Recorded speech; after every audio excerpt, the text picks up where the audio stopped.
நாட்டில் ஏற்பட்டுள்ள அரசியல் குழப்பத்திற்கு உடனடி நடவடிக்கை எடுக்குமாறு ஜனாதிபதி இமானுவேல் மேக்ரோனுக்கு கடும் அழுத்தம் கொடுக்கப்பட்டுள்ளது. அதற்கமைய அமெரிக்காவில் இருந்து நாடு திரும்பிய ஜனாதிபதி எலிசே மாளிகையில் அவசர சந்திப்பு ஒன்றை மேற்கொண்டுள்ளார். இதன்போது ஜனாதிபதி மேக்ரோன் சில காரசார விவாதங்களில் ஈடுபட்டதாக சுட்டிக்காட்டப்பட்டுள்ளது. இதனை அடுத்து சமகால அரசாங்கம் பதவி விலகுவதற்கான தீர்மானங்கள் எட்டப்பட்டுள்ளதாக தகவல்கள் வெளியாகி வருகின்றன. எதிர்வரும் 16ஆம் தேதி நாடாளுமன்றத்தில் உத்தியோகபூர்வமாக அறிவிக்கப்படவுள்ள எலிசே மாளிகை தகவல்கள் தெரிவிக்கின்றன. அதற்கமைய சமகால பிரதமர் கேப்ரியல் அட்டால் தலைமையிலான அரசாங்கம் அன்றைய தினம் பதவி விலக உள்ளதாக தெரிவிக்கப்படுகிறது.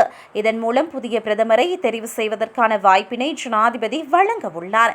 தேர்தல் பெறுபேறுகளுக்கு அமைய இடதுசாரி கட்சி அதிக ஆசனங்களை பெற்று முன்னிலையில் உள்ளமை குறிப்பிடத்தக்கது. நடைபெற்ற நாடாளுமன்ற தேர்தலில் பெரும்பான்மையை பெற்றுக்கொள்ளாத நிலையில் ஆளும் கட்சியை பிரதிநிதித்துவம் செய்யும் பிரதமர் கேப்ரியல் அட்டால் தனது பதவி விலகல் கடிதத்தை ஜனாதிபதியிடம் கையளித்தார். எனினும் அதனை ஏற்க மறுத்த ஜனாதிபதி நாட்டில் அரசியல் ஸ்திரத்தன்மை ஏற்படும் வரை பதவியில் நீடிக்குமாறு அறிவித்திருந்தார். இதனால் ஏற்பட்டுள்ள கடும் அழுத்தம் காரணமாக பிரதமரின் பதவி விலகல் கடிதத்தை ஏற்றுக்கொள்ளும் நிலைப்பாட்டில் ஜனாதிபதி உள்ளதாக தெரிவிக்கப்படுகிறது.